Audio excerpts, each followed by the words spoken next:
So you want to buy an iPad. Well, I have 10 questions for you to help you make a good decision.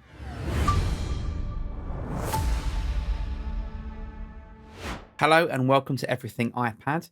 On this show, we're going to be talking about the questions you should ask yourself if you're thinking about buying an iPad, whether you're buying an iPad for the first time or buying an upgrade. It's a really important decision because let's face it, iPads are not cheap. So I have 10 questions for you to ask yourself before you purchase one to make sure you get the right one for you. So the first question I'm going to ask you is a really obvious one, which is, do you need an iPad?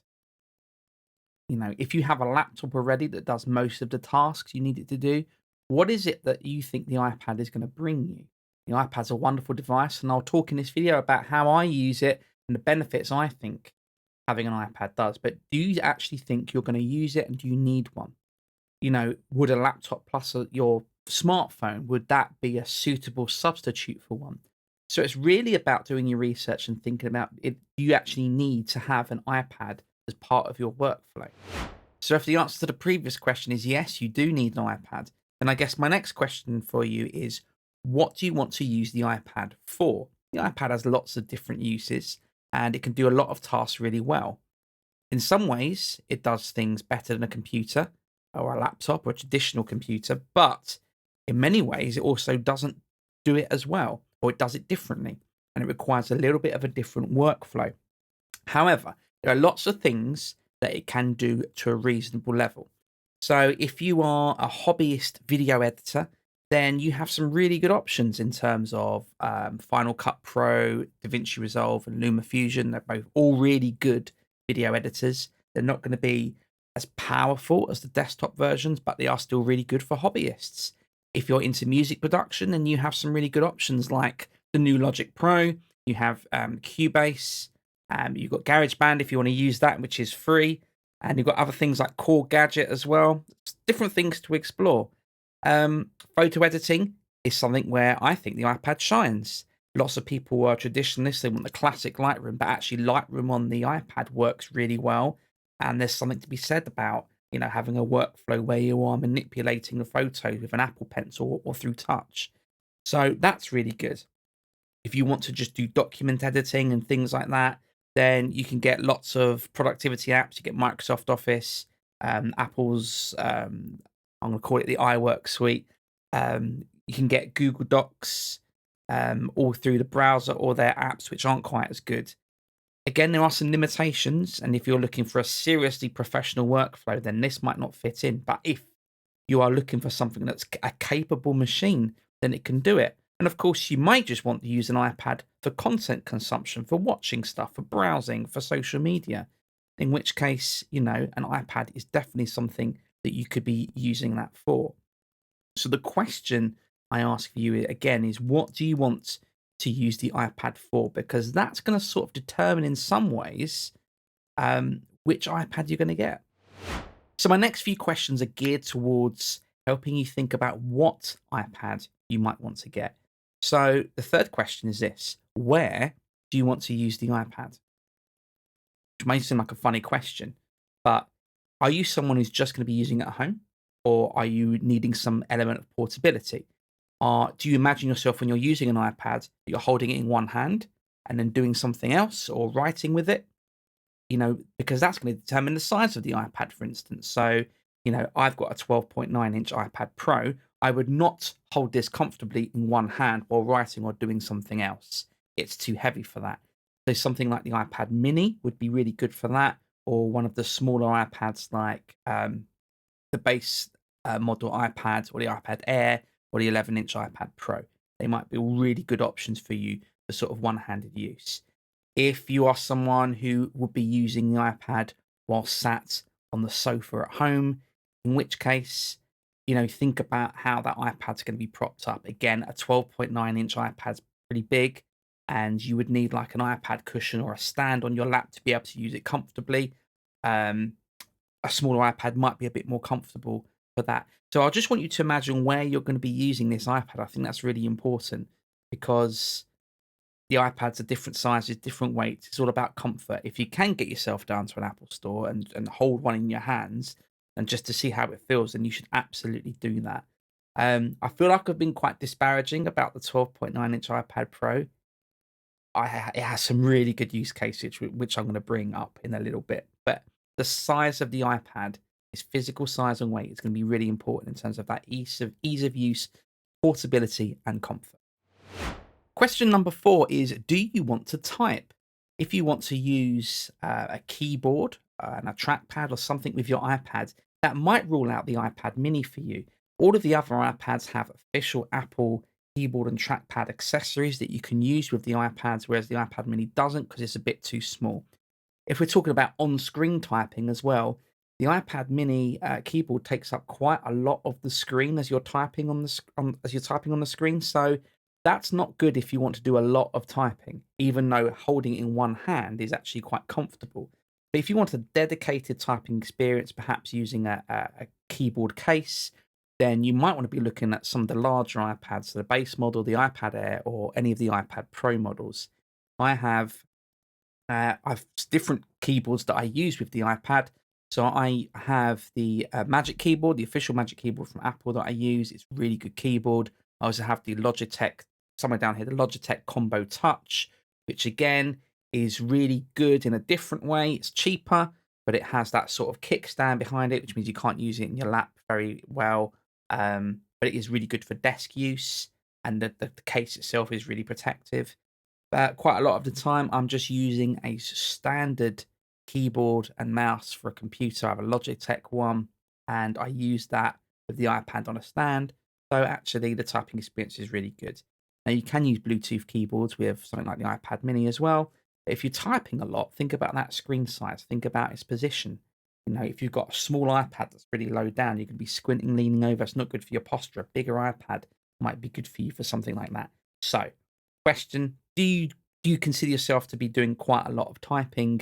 In which case, you might want to go with a bigger iPad. Question number 5: are you going to be watching lots of films and TV shows on this? Content consumption. If you are, then you might want to consider one of the better iPads. The base model iPads, the ninth and 10th generation iPads, do not have laminated screens, which means they're more prone to reflection. And it's quite difficult when you've got trying to watch something. You see the reflection of the lights or something behind you, or the reflection of your own face. Now, the more expensive iPads definitely have reflection on it, but it is amplified with the sort of the cheaper iPads. So it's something to bear in mind.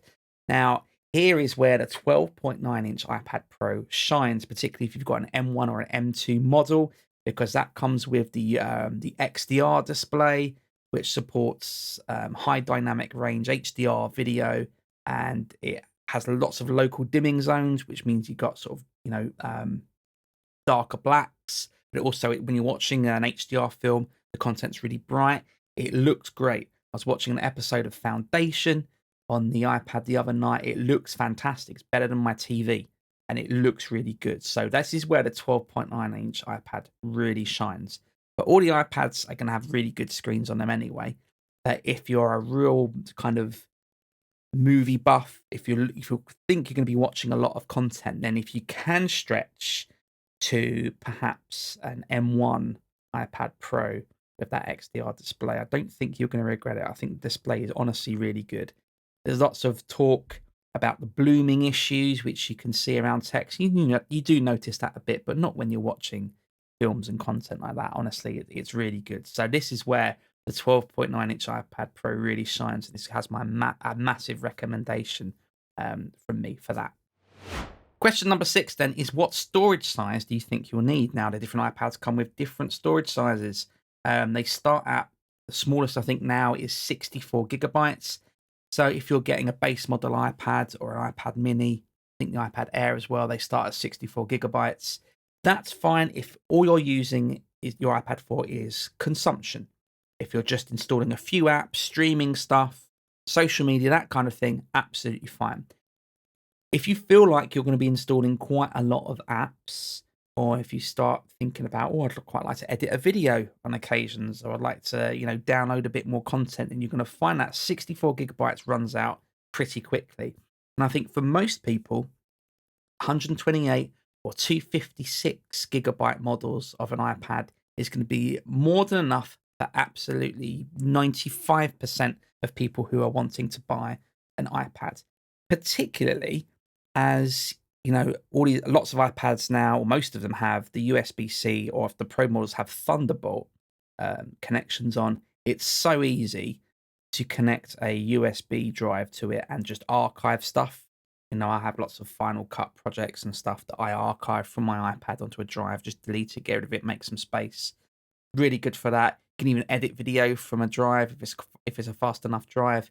So actually, it's really good that you have that option. So I think the 128, 256 storage is going to be great for most people.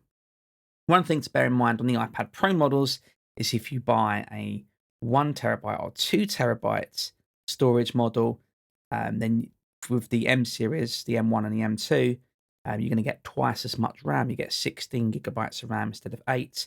I have a 1 terabyte model here with 16 gigabytes of RAM. I'm not sure how much difference that extra RAM makes to me, if I'm being honest, but it's just something to bear in mind. So, question number 7 is, do you have a good data plan on your phone? If you do, then that might determine whether or not you get the cellular model of the iPad. If you have a good data plan, you can just tether your iPad to your phone as and when you need it to use your iPad outdoors on the go if you need that connection. Now, the cellular model is, it adds on a fair bit of money to the price of an iPad, but it is quite a convenient thing to have. But you do have that extra cost on the iPad, but as well as an additional data plan that you'll need for the iPad itself. So if you want to save yourself a bit of money and you've got a good data plan on your phone, you probably shouldn't bother with the cellular model, although it is kind of convenient. So question number 8 is, will you be drawing or writing on the device using an Apple Pencil? If you are, you may want to consider one of the Pro models for one very simple reason.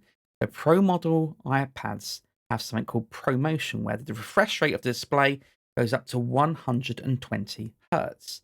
It is fast. You notice it, particularly when you first get the iPad, but it does give you some additional advantages when drawing in terms of the lack of latency when you're drawing on it. Now, if you have a standard iPad, one of the sort of the cheaper ones that doesn't have ProMotion, I'll be honest, using Apple Pencil is going to be absolutely fine. But if you are someone who's really, really keen on drawing or writing a lot using the Apple Pencil, I think you're going to find ProMotion to be a worthwhile upgrade, in which case you might want to consider an iPad Pro.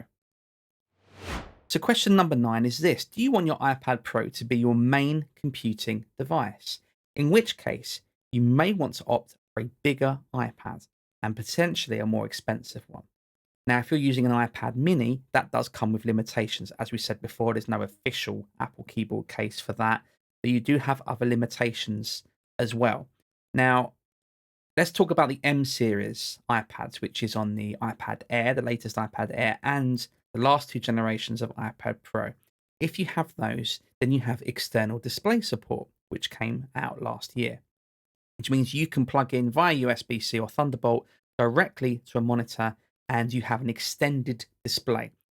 iPads in the past have supported mirrored displays, that's fine, but a mirrored display is of limited use. But an extended display where you can have an iPad and a second screen and use both screens and move stuff between it is something that's really useful if you want to have your iPad as your main computing device.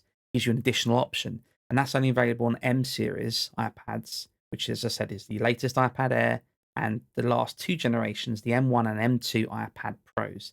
So it's something to bear in mind. And so my last question to you is this: what accessories do you think you'll need? Because you'll need to factor that into your budget. Because when you buy an iPad, of course, you're not just buying an iPad, you're going to be buying a case, maybe a keyboard case with a trackpad built in or not. You might want to buy an Apple Pencil. You might want to buy a screen protector. You might want to buy a spare charger. You might want to buy a bag to put it in. You might need the cellular plan. Of course, I'd recommend getting Apple Care as well. So if you have a budget for an iPad, you need to factor all of this stuff in as well and do your research. You don't always have to buy the official Apple accessories. There's lots of really good third-party accessories, particularly regards to cases as well. You can get much cheaper if that's something that interests you. And of course, there are some really good Apple Pencil alternatives as well that you can buy for cheaper online. Check out the custom reviews and YouTube reviews of those. You can save some money there, but you do have to factor into your budget all of the extras that come with buying an iPad. So they are my 10 questions for you to consider before purchasing an iPad. I love my iPad. What I love about it, and the reason I own one, is its flexibility. And there's something I love about having a device that if I just want to sit on the sofa and touch and move stuff around on the screen, I absolutely can. If I want to turn my iPad into a laptop, I can just stick on a magic keyboard or an alternative like that. I can use it as a laptop. If I want to use it as a desktop computer, I can bring it into this room, put it on a magnetic stand, connect my Bluetooth accessories, plug it into an external display, and I can use it as a desktop computer. That is one of the big selling points for me for owning an iPad. Okay, it can't do a lot of really high-end professional stuff, but actually I run most of this channel from an iPad. This video you're watching and most of the videos you actually the last few months and years have all been edited on an iPad, and I create my graphics and everything like that. So it can be a really powerful and useful device. If you're thinking of getting one, do your research, ask yourself the 10 questions I've just gone through, and use that to help you make a purchasing decision. I wish you luck in your adventures. Let me know in the comments below what iPad that you have, or if you're getting one, which one you're thinking of getting. And of course, if you have any questions, get in touch. Please like, comment, and subscribe. And that's it for this episode of Everything iPad. It's been an absolute pleasure. Yeah, like, comment, subscribe, do that usual stuff. If you want to leave a donation to the channel, you can leave super thanks. Click that button there to leave a donation, or you can head over to buymeacoffee.com/buzzkill to leave a donation there. I have merch available at buzzkill.shop, and I'm on threads at buzzkill. That's it. That's the end of the little bit of promo. And yes, cool. I'll be back soon with another video.